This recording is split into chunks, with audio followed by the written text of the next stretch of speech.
ജനജീവിതം ഇത്രമാത്രം ദുസ്സഹമാക്കിയ ഒരു സർക്കാർ കേരളത്തിന്റെ സമീപകാല ചരിത്രത്തിൽ ഉണ്ടായിട്ടില്ല. എല്ലാ തലങ്ങളിലും കാർഷിക മേഖലയാവട്ടെ, വ്യാപാര മേഖലയാവട്ടെ, വ്യാവസായിക മേഖലയാവട്ടെ, നമ്മൾ പരിശോധിച്ചു കഴിഞ്ഞാൽ ഓരോ മേഖലയിലും ജനങ്ങൾ ദുരിതം അനുഭവിക്കുന്നത് ഇന്ന് നേരിട്ട് നമ്മൾ കണ്ടുകൊണ്ടിരിക്കുകയാണ്. ഒരു മാറ്റം എല്ലാ തലങ്ങളിലും ആഗ്രഹിക്കുന്നു. ബഹുമാനപ്പെട്ട പ്രതിപക്ഷ നേതാവ് ഇന്ന് രാവിലെ കാസർഗോഡ് ഗസ്റ്റ് ഹൌസിൽ ഈ പ്രദേശവുമായി ബന്ധപ്പെട്ടുള്ള വിവിധ വിഷയങ്ങളുമായി സംവദിക്കുകയുണ്ടായി.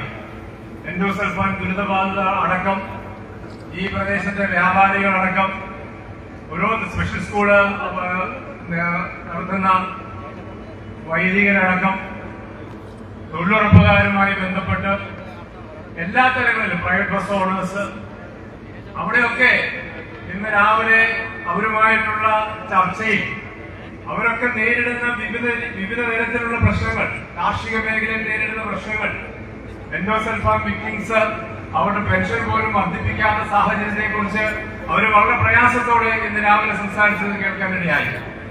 അവർക്ക് മറ്റ് ആനുകൂല്യങ്ങൾ ലഭ്യമല്ലാതെ പോകുന്നതിനെ സംബന്ധിച്ച്, അവർക്ക് ജോലി സുരക്ഷിതത്വം ഉറപ്പുവരുത്താൻ കഴിയാത്തത് സംബന്ധിച്ചുള്ള അനവധി കാര്യങ്ങൾ. ഞാൻ പറഞ്ഞത് എൻഡോസൾഫാൻ ദുരിതബാധിത കേരളത്തിന് തന്നെ ഏറ്റവും വലിയ വേദനയായി കേരള മനസ്സാക്ഷിയുടെ മുന്നിൽ നിൽക്കുകയാണ്.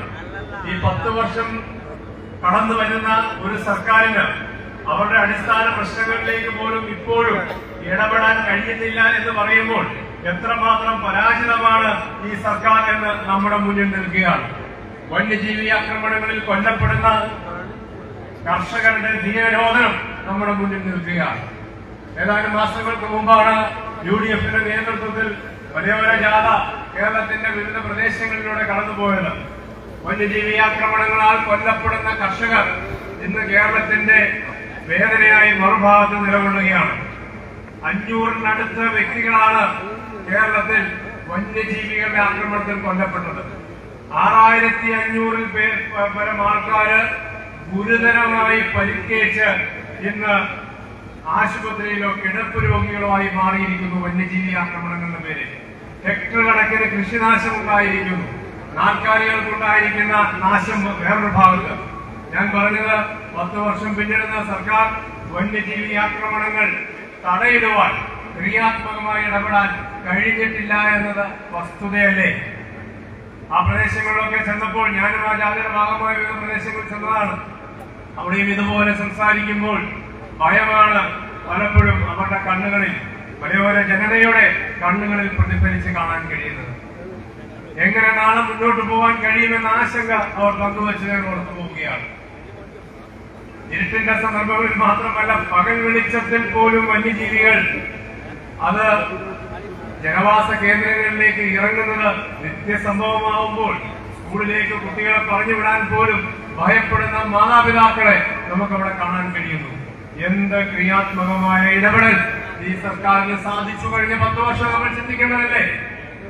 യാതൊന്നും ചെയ്യാൻ കഴിയാതെ ഇന്ന് നമ്മൾ സംസാരിക്കുമ്പോഴും നിർബാധം അത്തരത്തിലുള്ള ആക്രമണങ്ങൾ, വന്യജീവി ആക്രമണങ്ങൾ കേരളത്തിൽ തുടരുകയാണ്. ഏറ്റവും വലിയ സാമൂഹ്യ പ്രശ്നമായി മാറുകയാണ്. ഈ സർക്കാർ എല്ലാത്തിനും അഴിമതിയും കെടുകാര്യസ്ഥതയും പിൻവാതിൽ നിയമനങ്ങളും ജനവിരുദ്ധ സമീപനങ്ങളുമായി ഈ സർക്കാർ മുമ്പോട്ട് പോവുകയാണ്. സ്വർണ്ണക്കൊള്ളയും ശബരിമലയിലെ സ്വർണ്ണക്കൊള്ളയടക്കം കേരളത്തിലേറെ ചർച്ചയായിക്കൊണ്ടിരിക്കുന്ന സന്ദർഭം. ഇതുമായി ബന്ധപ്പെട്ടുള്ള അനവധി വിഷയങ്ങൾ നമ്മൾ മുമ്പോട്ട് വെക്കുമ്പോൾ ഈ ഗവൺമെന്റിന് അക്കാര്യത്തിൽ എന്ത് ഇടപെടാൻ കഴിയുമെന്നുള്ള ചോദ്യം നമ്മുടെ മുന്നിൽ നിൽക്കുകയാണ്. ഈ ശബരിമല സ്വർണ്ണക്കൊള്ളയുമായി കുറ്റാരോപിതരായ, ജയിലിലായ ഓരോരുത്തരായി ജയിൽ മോചിതരായി കടന്നു വരുന്നത്, ഏറ്റവും ഒടുവിൽ കോച്ചിക്ക് പോലും ജാമ്യം ലഭിക്കുന്ന സാഹചര്യം, അത് നിങ്ങൾ മനസ്സിലാക്കേണ്ടതാണ്.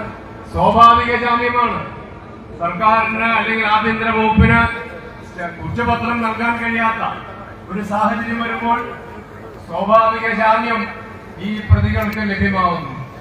അങ്ങനെ സ്വാഭാവിക ജാമ്യം ശബരിമല സ്വർണ്ണക്കൊള്ളയുമായി ബന്ധപ്പെട്ടിട്ടുള്ള പ്രതികൾക്ക് ലഭിക്കുവാനുള്ള സാഹചര്യം ഈ ഗവൺമെന്റ് ബോധപൂർവം ഒരുക്കി കൊടുക്കുകയാണ്.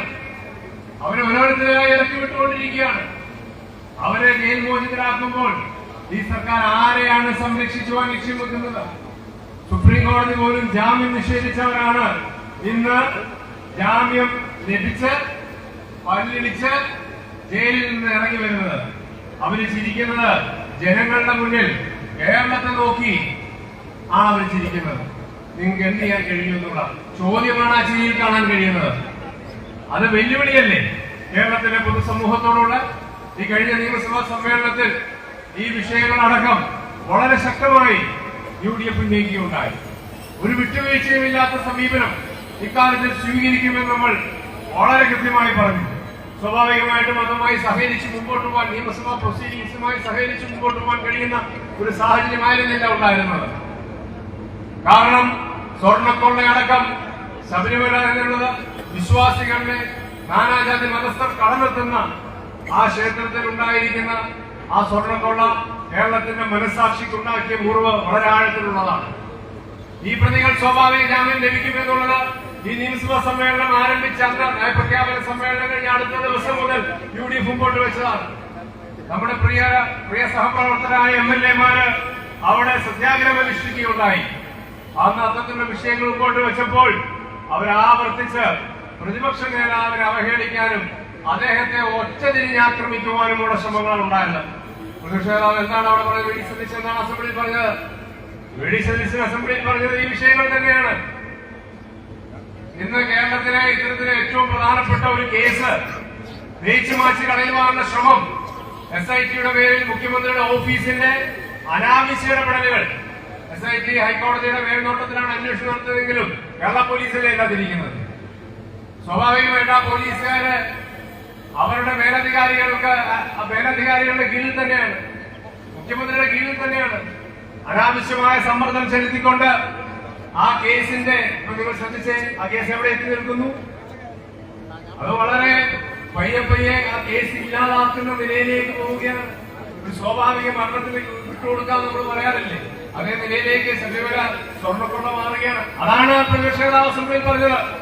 അവിടെ അദ്ദേഹത്തെ ഒറ്റതിരിഞ്ഞ് ആക്രമിക്കുമ്പോൾ അദ്ദേഹത്തിന്റെ നിലപാടുകൾക്കെതിരെയുള്ള ഭയമാണ് ഇടതു മുന്നണിയുടെ മന്ത്രിമാരുടെ വാക്കുകളിൽ നിന്നാണ് മനസ്സിലാക്കാൻ സാധിച്ചത്.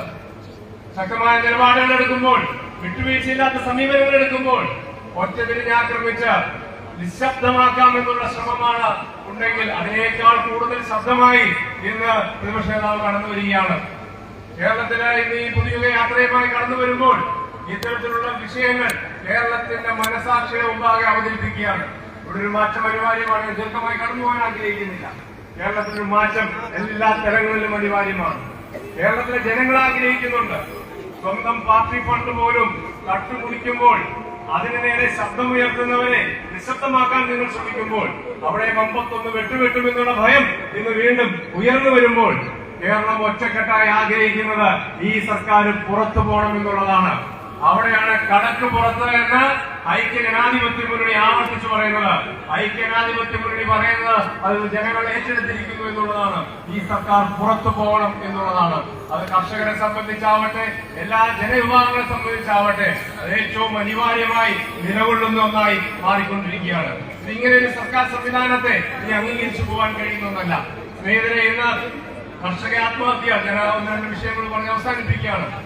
കർഷക ആത്മഹത്യകൾ നിങ്ങളൊന്ന് ചിന്തിച്ചേ. ഈ 10 വർഷത്തിന്റെ ഇടയ്ക്ക് കർഷക ആത്മഹത്യകൾ ഇപ്പോഴും തുടർക്കഥയായി നമ്മുടെ മുന്നിൽ നിൽക്കുകയല്ലേ? എത്ര കർഷകർ ആത്മഹത്യ ചെയ്തു? നെല്ല് സംഭരണമാവട്ടെ, റബ്ബർ കാർഷിക മേഖലയാവട്ടെ, കൗതുക കർഷകരാവട്ടെ, മറ്റോരോ തലങ്ങളിലേക്ക് നമ്മൾ നോക്കിക്കോളൂ.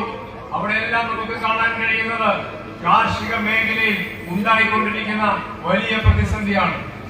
കർഷകരെ സംബന്ധിച്ച് അവർക്ക് മുമ്പോട്ട് പോകാൻ കഴിയാത്ത ഒരു സാഹചര്യം ഇന്ന് സംജാതമായി മാറിക്കൊണ്ടിരിക്കുകയാണ്. ഈ നെല്ല് സംഭരണത്തെ സംബന്ധിച്ചുള്ള ഓരോ കാര്യങ്ങൾ മുന്നോട്ട് വെക്കുമ്പോൾ സർക്കാരിന് നിശബ്ദമാണ്. അവിടെ കോടിക്കണക്കിന് രൂപയാണ് ഓരോ കാർഷിക പ്രൊജക്ടുകൾക്കായിട്ട് ഗവൺമെന്റ് മുമ്പോട്ട് വെക്കുന്നത്. പക്ഷെ അതിന്റെ പ്രയോജനം കേരളത്തിലെ കർഷക സമൂഹത്തിന് ലഭിക്കുന്നില്ല എന്നുള്ളതാണ് യാഥാർത്ഥ്യം. കേരളത്തിലെ സുശക്തമായ പൊതുവിതരണ സംവിധാനത്തെ ഈ സർക്കാർ ഇല്ലാണ്ടാക്കി. റേഷൻ കടകളും സിവിൽ സപ്ലൈസ് കോർപ്പറേഷന്റെ ഔട്ട്ലെറ്റുകളും ഒക്കെ എത്ര ശാക്തീകരിച്ച് കേരളത്തിൽ മുമ്പോട്ട് പോയതാണ്. സഹകരണ വകുപ്പിന്റെ കീഴിലുള്ള ത്രിവേണി സ്റ്റോറുകൾ ഇപ്പൊ കാണാനുണ്ടോ എവിടെയെങ്കിലും? ഷട്ടർ വീണുകൊണ്ടിരിക്കുകയാണ്. ഓരോ ത്രിവേണി സ്റ്റോറുകൾ ഷട്ടർ വീണുകൊണ്ടിരിക്കുകയാണ്. സപ്ലൈകോയുടെ ഔട്ട്ലെറ്റുകളിൽ സാധനങ്ങൾ ലഭ്യമല്ലാതെ പോകുമ്പോൾ വിലക്കയറ്റത്തിന്റെ രൂക്ഷതയും തീവ്രതയും ഇന്ന് ഓരോ കുടുംബങ്ങളും അനുഭവിക്കുന്ന സാഹചര്യത്തിലേക്ക് വന്നിരിക്കുന്നു. ഭവന സ്റ്റോറുകളുടെ ആഴ്ചകൾ കാലിയായി. ആവശ്യമായ ഉൽപ്പന്നങ്ങൾ അവിടെ എത്തിക്കാൻ കഴിയുന്നില്ല. സാമ്പത്തിക പ്രതിസന്ധി ഈ സർക്കാരിന്റെ എല്ലാ തലങ്ങളിലും ഇന്ന് വലിഞ്ഞു മുറുക്കുകയാണ്. ഇന്ന് രാവിലെ സംവാദവുമായി രാവിലെ നടന്ന ചർച്ചയിൽ ഈ കുടിശ്ശികയെ സംബന്ധിച്ചുള്ള പ്രയാസവുമായി കരാറുകാർ കടന്നു വന്നേറെ ഓർക്കുകയാണ്. കോടിക്കണക്കിന് രൂപയാണ് വിവിധ മേഖലയിലുള്ള കരാറുകാർക്ക് ഇന്ന് ലഭിക്കാനുള്ളത്. സർക്കാരിന്റെ സാമ്പത്തിക പ്രതിസന്ധി അടിസ്ഥാന നിർമ്മാണ മേഖലകളെ ഉൾപ്പെടെ ഇന്ന് ബാധിച്ചു പോകുന്നു എന്നുള്ളത് യാഥാർത്ഥ്യമല്ലേ? ഒരു തരത്തിലും മുന്നോട്ട് പോകാൻ കഴിയാത്ത നിലയിലേക്ക് കേരളം ഇന്ന് സ്തംഭനാവസ്ഥയിലേക്ക് നീങ്ങിയിരിക്കുന്നു. ഇവിടെ UDF മുമ്പോട്ട് പോകുമ്പോൾ, ഈ ഒരു ജാഥയുമായി കടന്നു വരുമ്പോൾ, സ്വാഭാവികമായി ജാഥ തീരുന്ന സന്ദർഭത്തിൽ ഈ കേരളത്തിൽ തെരഞ്ഞെടുപ്പ് പ്രഖ്യാപിക്കാൻ പോവുകയാണ്. ഐക്യജനാധിപത്യം മുന്നേ എല്ലാത്തിനും ഓൾട്ടർനേറ്റീവ് മുന്നോട്ട് വെച്ചുകൊണ്ടാണ് കേരളത്തിന്റെ പ്രതിപക്ഷ നേതാവ് കടന്നു വരുന്നത്. ഇന്ന് കേരളം അഭിമുഖീകരിക്കുന്ന ഓരോ വിഷയങ്ങൾ, ഞാനിവിടെ സൂചിപ്പിച്ച വിലക്കയറ്റമാവട്ടെ, കാർഷിക മേഖലയാവട്ടെ, വന്യജീവി ആക്രമണങ്ങളാവട്ടെ, പോലീസിന്റെ അട്രോസിറ്റീസ് ആവട്ടെ, ഇതിനെല്ലാം ബദൽ പദ്ധതികൾ ഉണ്ടാവും. കേരളത്തിലെ ജനങ്ങൾക്ക് ആശ്വാസകരമായി മുന്നോട്ട് പോകാൻ കഴിയുന്ന ഓൾട്ടർനേറ്റീവ്സ് UDF മുന്നോട്ട് വെക്കുന്നു എന്നുള്ളതാണ്. അല്ലാതെ രാഷ്ട്രീയം പറഞ്ഞ് കുറ്റപ്പെടുത്തി മാത്രം പോവുകയല്ല. ഇവിടെ മാറ്റത്തിന്റെ ആ അനിവാര്യതയ്ക്ക് വേണ്ടി നമുക്ക് കാതോർക്കാം. ഈ സമ്മേളനവുമായി ജാഥയുമായി കടന്നു വരുമ്പോൾ തീർച്ചയായിട്ടും ഒരു കേരളത്തിലെ പൊതുവികാരത്തെ ഏറ്റെടുത്തുകൊണ്ടുള്ള ഈ ജാഥ അത് വിജയിപ്പിക്കാൻ കടന്നു വന്ന എല്ലാ പ്രിയപ്പെട്ട ജനാധിപത്യ വിശ്വാസികളെയും ആത്മാർത്ഥമായി അഭിവാദ്യം ചെയ്തുകൊണ്ട് ഞാൻ വലിയ വാക്കുകൾ ഉപസംഹരിക്കുന്നു. നന്ദി, നമസ്കാരം.